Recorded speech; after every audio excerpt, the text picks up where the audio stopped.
Oi pessoal, tudo bem com vocês? Espero que vocês estejam joinha. Vamos lá então começar a nossa aula. Hoje, mais uma vez, na semana passada nós falamos sobre ética e moral, algumas coisas não ficaram muito bem definidas. Por quê? Quando nós falamos de ética, nós falamos de moral, há um contexto histórico, há um contexto filosófico muito grande. Por quê? Muitos autores eles vão falar que algo é ético, algo é antiético. Eu vou pegar um exemplo clássico para vocês, que vocês já viram no ano passado, Hobbes e Rousseau, né? Ambos eles concordavam no sentido de que para viver em sociedade necessitava-se de o quê? De um contrato social, de um pacto social, de regras, mas ambos discordavam no sentido de que Hobbes falava que as pessoas tinham na natureza um egoísmo mais aflorado, e Rousseau dizia que sim, nós somos egoístas, mas também o altruísmo ele é muito aflorado na humanidade. Então o ser humano ele também tem essa questão de se compadecer do outro, mais ou menos assim. Agora falando na questão de ética e moral, nós temos aqui dois autores, Platão e Aristóteles, né? Platão veio primeiro, Aristóteles veio depois. E aqui nós temos o seguinte, quando nós falamos de ethos, né, que vem da ética, que se origina do grego, nós estamos falando de quê? Essa palavra ela se escreve de duas formas. A primeira é com E maiúsculo e com E minúsculo. Um E maiúsculo significa morada, abrigo permanente, enfim. Tanto no sentido de animais, quando eu vou falar de estábulos, ou então eu vou falar de seres humanos como morada.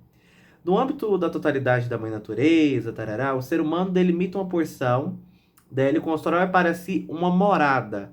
Entenderam? É, tarará, eu tô aqui pegando aqui a parte do texto, tá, pessoal? As partes mais importantes. O ethos não é algo acabado, mas algo aberto a sempre ser feito, refeito e cuidado, como só acontece com a moradia humana. Ethos se traduz então por ética. Então, ou seja, a ética, ela nunca é acabada. Ninguém, ou seja, aqui tá querendo dizer pra gente que ninguém é 100% ético. A ética, ela não é acabada. Eu sou ético, não. O ideal das pessoas seria: você mente? Eu luto para não mentir. Porque é uma luta constantemente. Eu não sou mentiroso. Mas se eu não sou mentiroso hoje, amanhã eu vou mentir, então quer dizer que eu vou me tornar mentiroso? Entenderam mais ou menos o que eu quero dizer pra vocês? Que nada é 100%. Então essa moradia aqui que o texto tá falando pra gente, né, que é um texto muito complexo, por isso que eu tô pegando ele aqui pra vocês, tá? Ele é um texto de uma coluna que saiu em 2019 de São Paulo, que se chama Ethos Mundial, um consenso mínimo entre os humanos. Então, ou seja, ela é bem complexa. Então é necessário a gente destrinchar aqui o máximo possível para que vocês consigam fazer então a atividade, beleza? Então nós já entendemos que ética ela é algo pessoal e que moral é algo coletivo, porque ela envolve cultura, ela envolve a região, então, ou seja, a geografia ali, ela envolve o quê? Costumes, hábitos, crenças, enfim. Então se forma uma moral, ou seja, um determinado tipo de comportamento que devemos ter, enfim, parará, parará, parará. Isso vocês já entenderam. Agora, o que forma a ética são os meus costumes, são os meus hábitos, as minhas necessidades. Então, isso forma a ética. É algo pessoal e não necessariamente tem que se ligar ao coletivo. Por quê? E nós sabemos que na sociedade muitas coisas elas vão se alterando. Exemplo, antigamente, né, lá trabalhando lá na história, né, coisa que vocês estão vendo aí, oitavo ano, vocês já viram, né, na verdade, sexto ano está vendo. Que antigamente, o homem, no caso, né, ele na era patriarca, né, ele poderia ter o quê? Mais de uma mulher. Hoje em dia, né,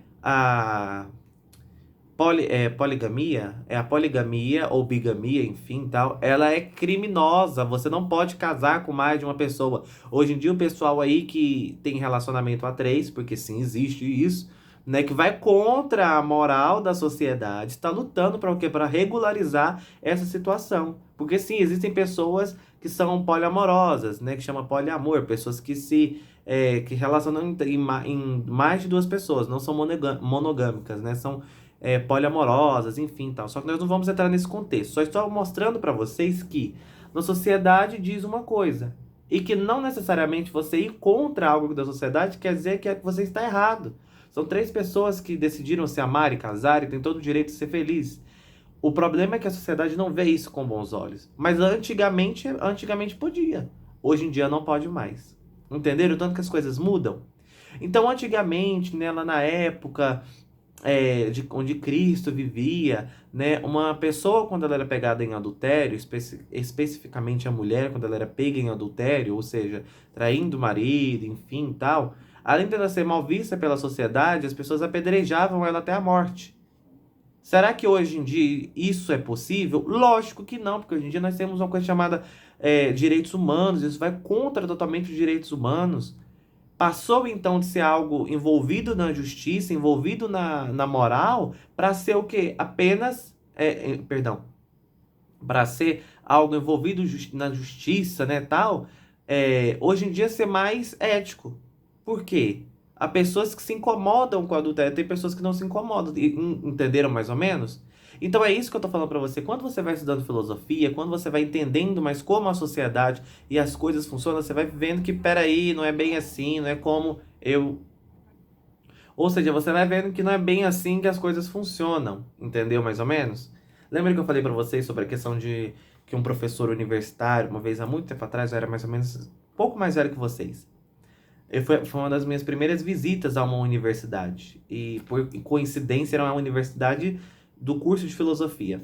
Eu escutei um professor comentando com um aluno, né, assim que a gente estava chegando, que a filosofia é algo que entristece o ser humano. Por quê? Por que a filosofia é algo que entristece o ser humano? Porque ela mostra a realidade, a verdade nua e crua, entendeu? Mas agora voltando para o nosso tema.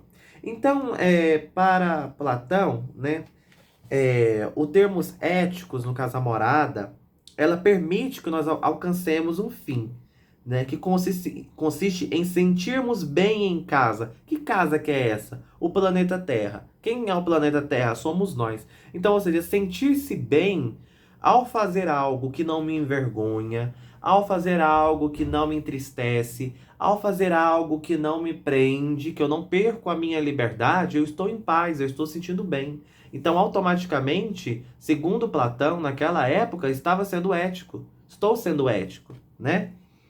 É, Então, aqui diz o texto que mediações adequadas como hábitos, certas normas e maneiras constantes de agir, por elas habitamos humanamente o mundo.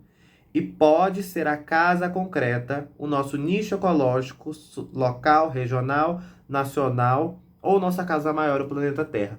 Então, ou seja, resumindo ainda mais, todas as vezes que nós evitamos um conflito, seja, aqui no caso ele está falando, né, de sentirmos bem em casa, ou seja, de você com você mesmo, ou um conflito maior, nós estamos agindo com ética. Entendeu? Nós estamos sendo éticos. E a moral, professor? A moral ela está onde? Aí já a moral não necessariamente ela tem uma relação, ela está assim, pessoal, ética e moral estão juntas, mas não necessariamente são as mesmas coisas. Eu posso ser ético e não ser moral? Depende. Nós podemos analisar. Então nós vamos levantar essas discussões daqui para frente. Quanto que você pode ser um e você não pode ser outro? Tem muito. Se a gente for destrinchar aqui, vai ser uma aventura maravilhosa, pessoal. Espero que vocês tenham gostado da aula. Hoje nós vamos até aqui. Só vou fazer uma leve ressalva aqui. Aristóteles diz, né, que o termo ethos, né, que significa moradia, é a felicidade no sentido subjetivo moderno, mas no sentido objetivo, como aquele estado de autonomia vivido pelo nível pessoal e social polis. Então, ou seja, Aristóteles diz ainda que ao você estar agindo com a ética, você entra com a felicidade. Por quê? Vamos lá em Santo Agostinho. Felicidade é fazer tudo aquilo que eu consigo dizer, aquilo que eu consigo falar. Então, se eu falo aquilo que eu executo, automaticamente eu estou sendo feliz. Automaticamente eu estou estabelecendo o quê? Uma relação de equilíbrio. Eu estou sendo ético. Beleza? Pessoal, a aula foi mais ou menos desse jeito, tá? Eu apresentei para vocês. Na semana passada nós secamos um pouco sobre ética. Hoje nós estamos aprofundando mais. E depois nós vamos entender ainda mais. No nosso PDF só tem 3 questões, então tá bem fácil. Vão lá. Resposta completa. Eu tô colocando menos questões. Tô caprichando aqui na videoaula. Então, ou seja, vão ser mais ou menos 10 minutos aqui desse bate-papo.